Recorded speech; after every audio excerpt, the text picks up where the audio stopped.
కాణిపాకం వరసిద్ధి వినాయక స్వామివారి బ్రహ్మోత్సవాలు వైభవంగా ప్రారంభమయ్యాయి.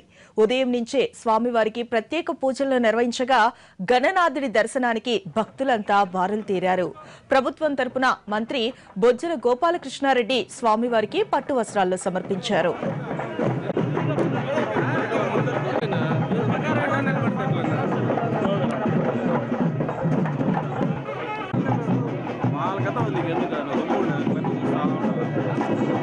ఆటం